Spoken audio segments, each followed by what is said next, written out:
The world is an incredibly tense place right now. That might be an understatement. We're hearing loud voices screaming about genocide, apartheid, massacre, and occupation in and around the topics of Israel and Gaza. But these words, slogans, and headlines are nothing without historical context. Well, you're in luck. Check out the podcast, Unpacking Israeli History, hosted by yours truly, me, Noam. In every episode, we really get into the guts of Israeli history and help bring context and historical understanding to the situation there today. You want to understand the present, learn the past. Many episodes are about the quote-unquote conflict, sure, but many are about other stories that help you understand the real Israel. Unpacking Israeli History helps you rise above the noise and understand Israel's present through a deeper understanding of Israel's history. So educate yourself. Learn the history behind the headlines. Find Unpacking Israeli History wherever you get your podcasts. I view Shabbat, like you said earlier, as the ultimate gift. I could actually get emotional about Shabbat because I think of my life as like this intense 6 days of you get to be intense service now. of work. Sorry. I get to be intense. But that's why we could get along, Mijal, because I have quite the intense side also. I'm not sure you have a playful side. But we'll get there. We'll see. I'm Weissman. Hey, everyone. Welcome to Wondering Jews with Mijal and Noam. Oh, I'm Mijal. And I'm Noam. And this podcast is our way of trying to understand the Jewish world. We don't have it all figured out, as you know. So let's try to figure this all out together. And we love hearing from you. So shoot us a note at wonderingjews@jewishunpacked.com. We have an amazing first question, and I'm going to go directly to it. So Mijal, get ready. Here's the question that we have from Elise. Elise wants to know, what is your favorite karaoke song?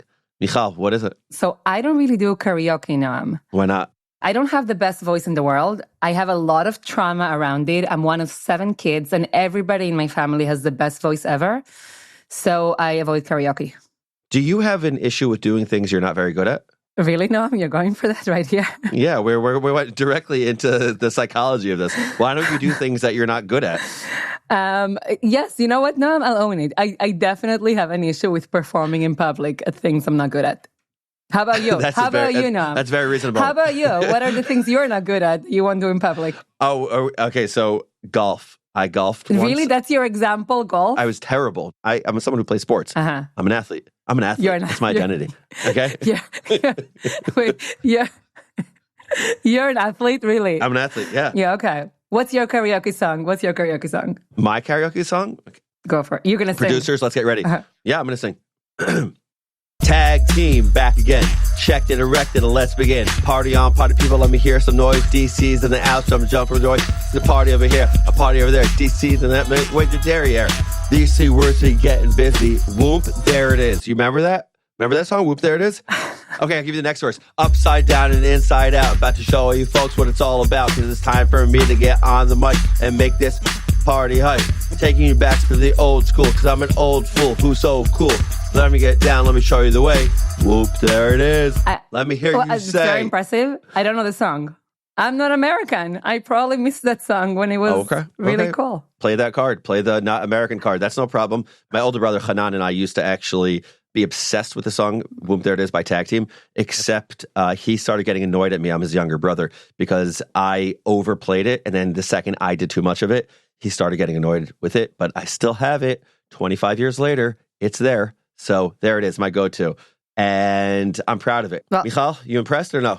Super, super impressed, Noam. Really. You're not just a podcaster, not just an athlete, but also a singer. Okay, yeah. It's my next career. Okay, so let's take this to the next level. I asked you about karaoke, but now I want to actually have a deeper conversation. Wait, deeper than our deep insecurities and how we share them with the world. By the way, I think there are a lot of people in the world that actually feel comfortable doing things that they're not great at. And those people I actually admire. I haven't golfed since that first time. That is zero grit on my end. You're rebuking me that I should just sing every day in public. Guidance. Yeah. I haven't heard you sing, so I can't say if you should or shouldn't. That maybe that's not helpful. But speaking of singing, this could be something that's helpful to you. There's something called artificial intelligence, AI. And you could absolutely do some sort of deep fake where there is someone else's voice coming out from you and people think it's you. And that's what I want to talk about today. The topic is how we think about the emergence of artificial intelligence. How does that relate to Judaism? How does it relate to the Jewish experience? So ChatGPT, have you ever used it, Mijal? So I actually have, I think, a weird relationship with ChatGPT. When it first came out, I had like a couple of weeks that I was like really nervous about it. Then I convinced myself that I have to use it. I literally said I have to use it like 4 times a day to get then my brain started thinking with it. I'll say one more thing here, Noam. I think before October 7th, I was obsessed with AI. Like I was reading anything I could about it, AI and the world, AI and civilization. AI and Judaism. And then October 7th happened. And it's almost like, it's going to sound dramatic, sorry. It's almost That's like fine. the monsters were more human than technological in the world. Why? Well, I think that I was really, really, really concerned about the potential for great harm that AI could bring. And then October 7th happened. And I don't think we have the human capacity to worry about too many things at once at the same time. Okay, I understand. So meaning you were nervous about it, AI, before 10.7, and then since 10.7, you don't have enough emotional bandwidth to be dealing with multiple different tragedies and coping with those tragedies. But it's not just emotional bandwidth. It's also like what's happening in front of me right now versus I think a lot of people who have deep concerns about AI have like concerns like 5 years down the line or like 10 years down the line. So it's almost like you're dealing with what, awful things that could be versus like real monsters in front of you.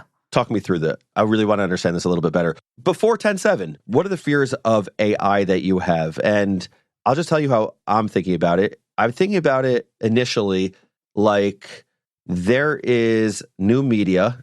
There's a new method of generating content, generating ideas, generating images.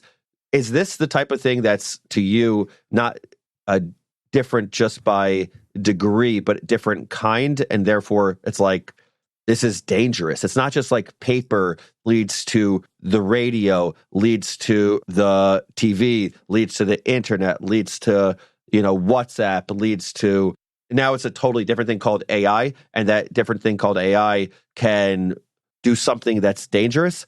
So what does being fearful of it really do for you? So I think what you're asking is this a different quote unquote concern or threat or opportunity, let's say, than a different technological innovation? So I would say two things. Number one, when it comes to AI, I think at its core, artificial intelligence really brings up a core question about what makes us human. Now that's one. Let me just say one more thing. In general, as an amateur student of history, when you have massive technological change, it tends to come with great social instability.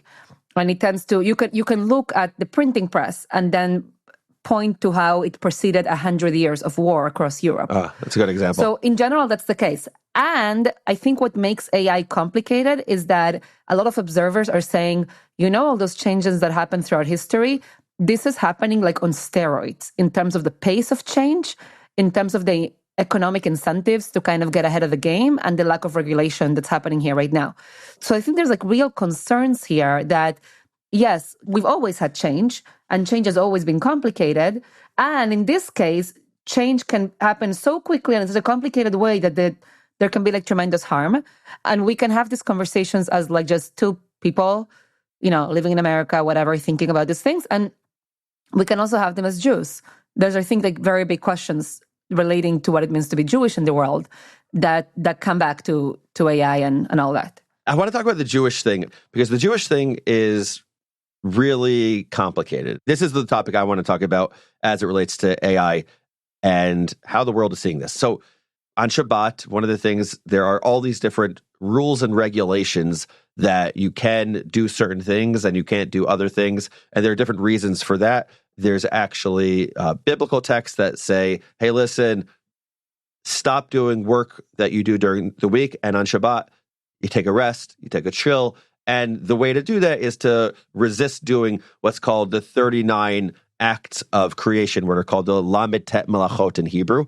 It's called Melechet Machshevet, which means intentional behaviors that you have to kind of stay away from doing. And on Shabbat, you don't do them. And so examples of these things that a lot of people don't do is they don't watch TV, they don't travel on Shabbat, they don't go in a car, they don't turn on lights. You could have lights on, but they don't turn on lights.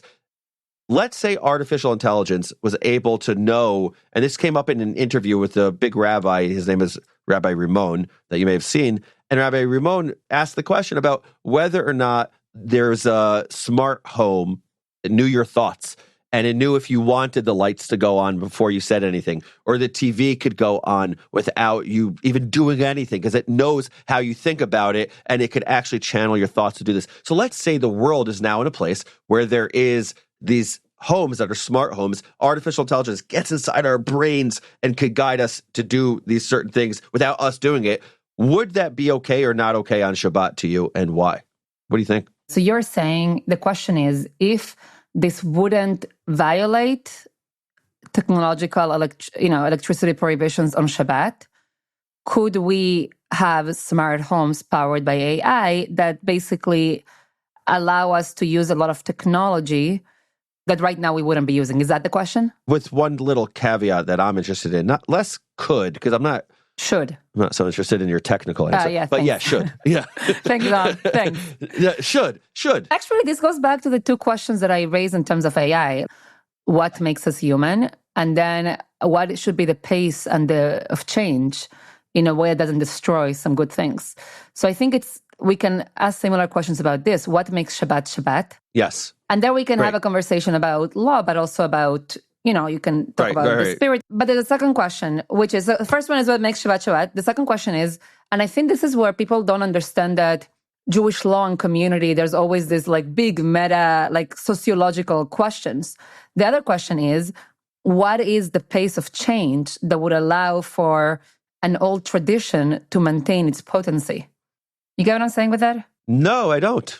If for hundreds of years we kept Shabbat by saying we are not going to use technology, and then let's say that we thought we could maintain the essence of Shabbat with technology through AI, but then the question is do we do it overnight? Do we then lose everything?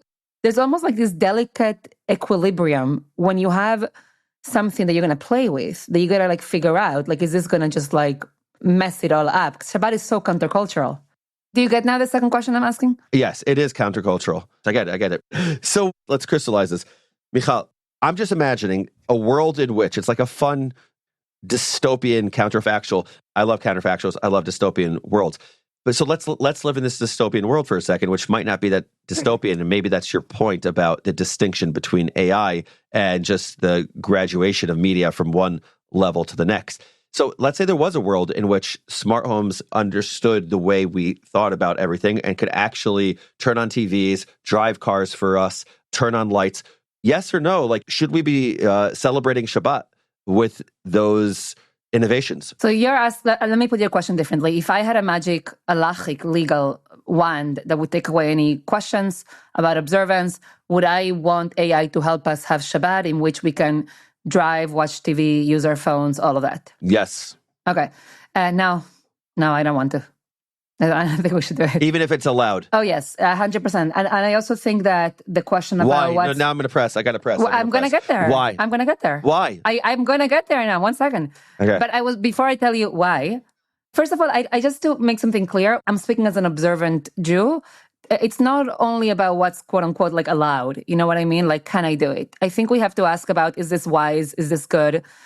For our communities, our families, our societies. So I'm just naming that. So having said that, I think that especially now, Shabbat, this wasn't why Shabbat was created.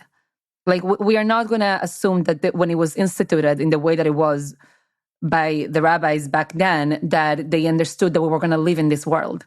Having said that, somehow it happened that today in our hyper-connected, super fast universe, Shabbat's amazing. Shabbat's a blessing. It's a way to stop, to talk to each other, to connect. I was speaking to some friends this week and we were venting about different issues. Doesn't matter what we're saying. But we kept being how do we fix things? And one person was Shabbat. Shabbat just fixes half of these problems. I know that was a very unclear example because I don't want to give too many details, but there's all of these issues with social media and connectivity and this and that. And Shabbat is precious. Shabbat also, not driving, it forces you to be in community. like to be near people, like there's so many blessings that Shabbat gives us in a modern and liberal era that if we were to, artificially intelligence, whatever, change Shabbat so radically, I think we would lose so much. Do you want to change my mind? What you're saying reminds me of something that Rabbi Jonathan Sachs, of blessed memory, said. I'm not going to quote it perfectly, but he said, just because you know the rules of a sonnet doesn't turn you into Shakespeare if you write a play. Interesting. Right? Okay. And what he's saying, what I've always understood that to mean, is if you reduce the world and the application of Jewish wisdom and even Jewish law, if you reduce it to do's and don'ts and technicalities, you could know all of the rules and know all of the laws, but you're not going to actually produce anything that is beautiful or majestic or wonderful at the end of it. And so what I've always struggled with that line is, okay, so then what's the purpose of Jewish law? Isn't the very purpose of Jewish law to provide us with meaning, to provide us with the way to behave, to provide us with the ability to continue what we do Jewishly and bring that to the next generation? And the second we start messing with the rules of sentences and rules of how to write a great sonnet, and we start saying, hey, listen, I'm actually going to say it's not Jewish law, it's not the rules that are guiding my behavior, it's these meta principles. And the meta principles of, Mijal said, we have to, keeping Shabbat, the rabbis didn't have this in mind. And so Mijal now is basically saying all of the guidelines that Shabbat, and not just the rabbis, predating the rabbis, from the divine word of the Bible. And I think both you and I view the Bible as divine. There's been this concept of Shabbat from the very beginning. And then the rabbis, what they do is they provide us with the understanding of how to keep Shabbat, which ostensibly has been in place since the creation of Shabbat was first done by God. And then the rabbis help us figure out how to do that. And they try to figure out what the text means, what the text says, and what it doesn't say. No, there's so many layers there. Because you just said, what's the point of Jewish law? Is there such a thing as meta legal principles we should care about? Who wrote the Torah? Like, there's so much in there. Like, what? Can you pick out one? Pick out one. I'm wondering out loud with you, Mijal. Yes, I know you're wondering, but you're wondering too much for me. Just wonder one at a time. That's fair. Okay. But okay, you know what? I hate to break it to you, Noam. I could take it. You can take it. Okay. I think it's an illusion to think you can have law without this narrow, minimalist notion of law. Is this technically allowed or not allowed without a lot of what you might call meta legal principles? That's a whole other conversation about Jewish law. So that's your assumption. That's your assumption. I don't think it's an assumption. It's an argument. Correct. It's an argument. But right. I think most people would agree with. I don't care if most people agree with you or don't agree with you about this. You disagree. I think what's interesting, I'm not saying I disagree either. Our producer's going to kill me. She's going to say, hey, listen, Noam, take a position. What I'm position, Noam. So you'll say it directly.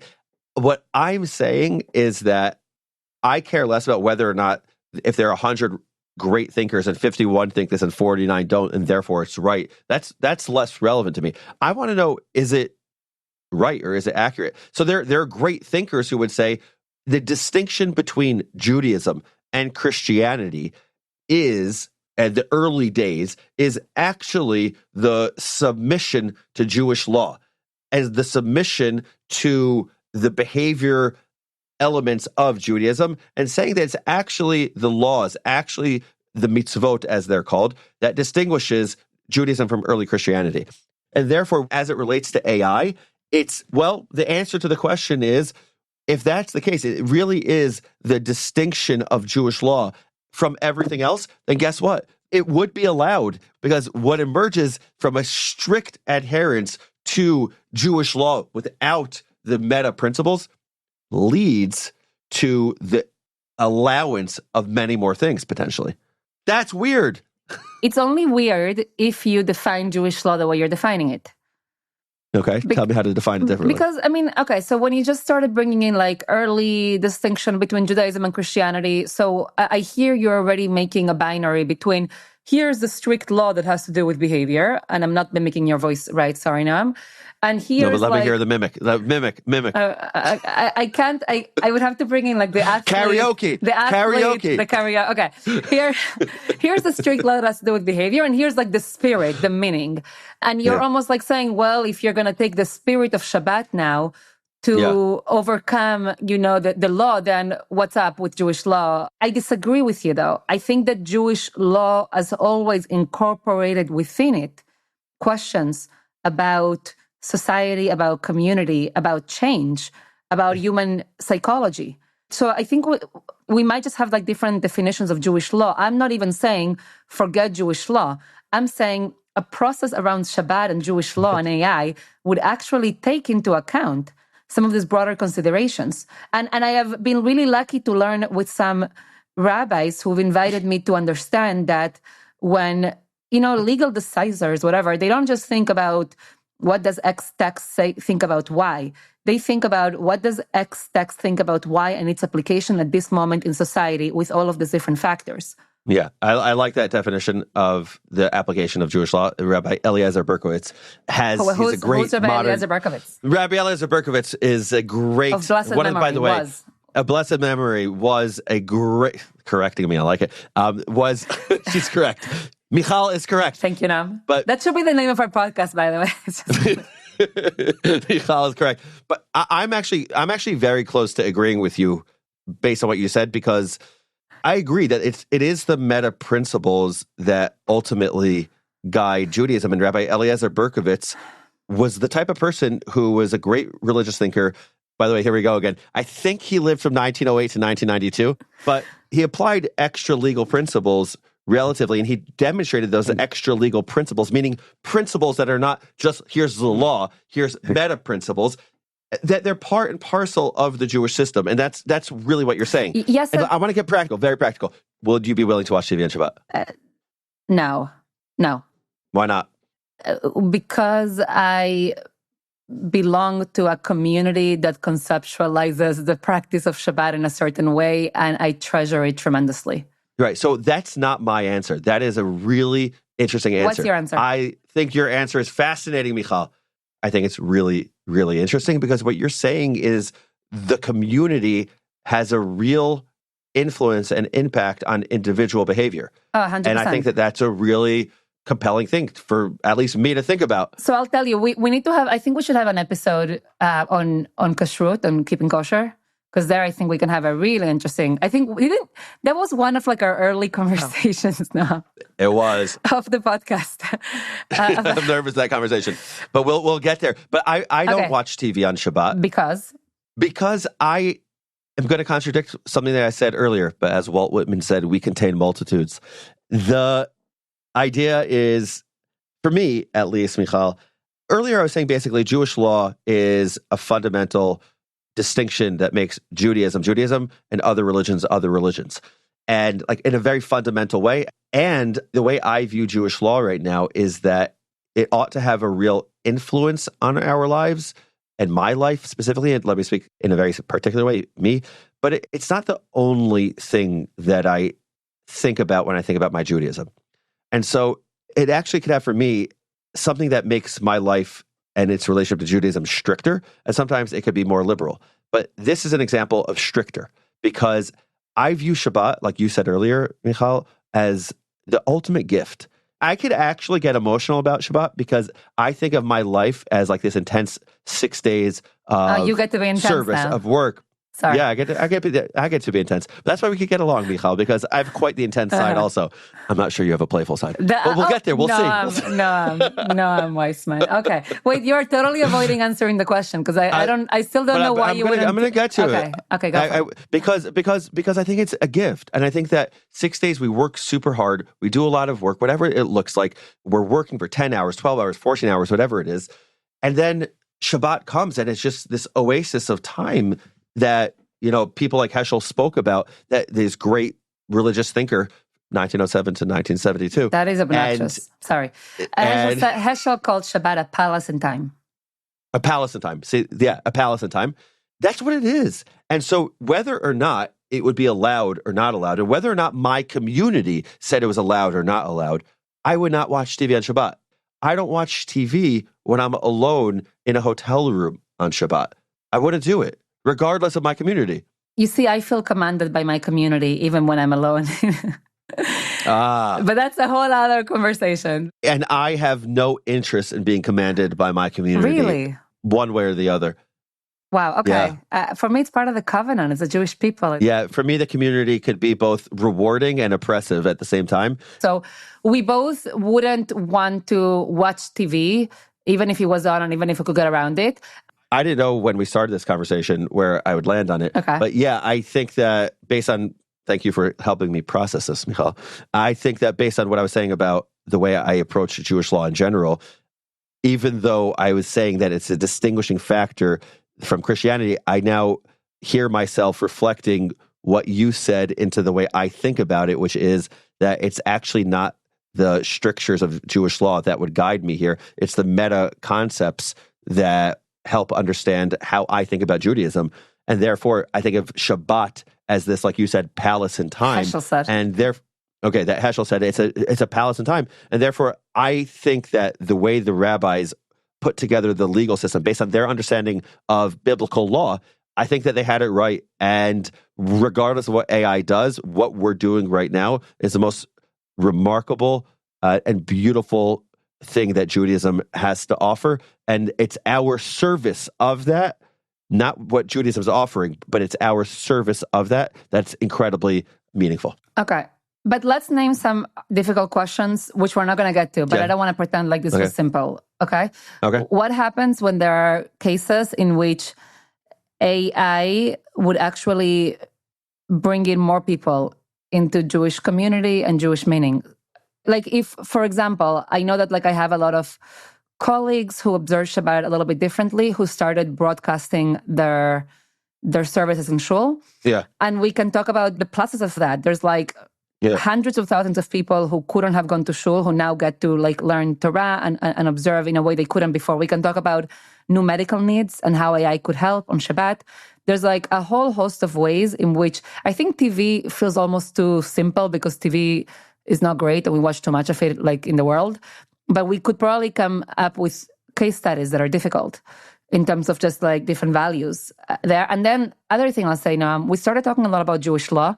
And I feel like we just skimmed the surface. I have spent so much time thinking about meta-halachic principles, but mostly because, unlike you, Noam, as a traditional woman who is a feminist and who adheres to traditional law, this question of like meta-halachic principles, it's one that I'm pretty obsessed with because very often these are the principles that end up influencing what my community that I love so much decides women could and should do in communal life. So does that make sense what I just said? Like they are complicated meta-halachic principles, like all these like big principles about what our community should look like. Right. I think that's so interesting because it's the exact same application of whether or not Jewish law on its own without the extra halachic principles could lead to either a stricter or more liberal interpretation of your behavior, depending on the scenario. Yeah, 100%. Although, again, I don't know if I believe that Jewish law is ever without principles. Okay, well, but can I tell you why I love this conversation, Mijal? Because, why? I'll tell you why I was excited to have this conversation. Because we did not talk about anti-Semitism.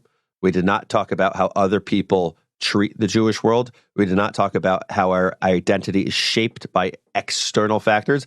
We talked about how our identity is shaped by internal factors, whether or not that's the individual or the community, and the influence or impact of artificial intelligence, which is the ultimate external figure, how that influences and impacts how we think about our own Jewish identities and Jewish behaviors. And that is interesting. Yes, exactly.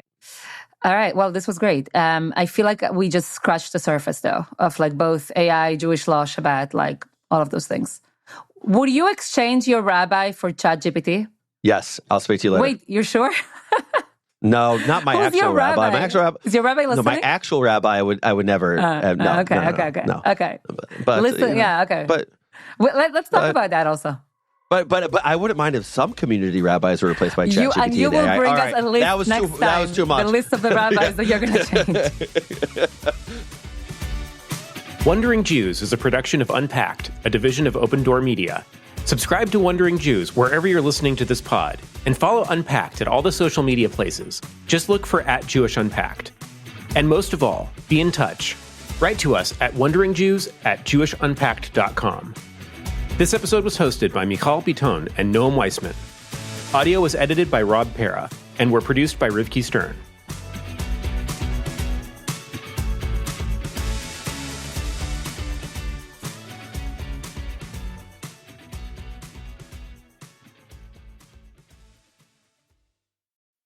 The news cycle is an endless stream of anxiety, and it can feel hard to breathe through it. Being Jewish in 2024 is stressful. There's no denying that. But I've got great news for you. The Unpacked podcast team has teamed up with the Institute for Jewish Spirituality to create soulful Jewish living.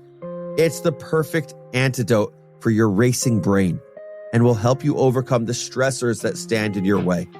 I can tell you that personally, it's been invaluable to me over the last few difficult months. In each episode, Rabbi Josh Fagelson uses ancient wisdom and modern mindfulness practices to help center your soul and ease you into the week. Be brave, close those eyes, take a deep breath, and tune in. Find Soulful Jewish Living wherever you listen to podcasts.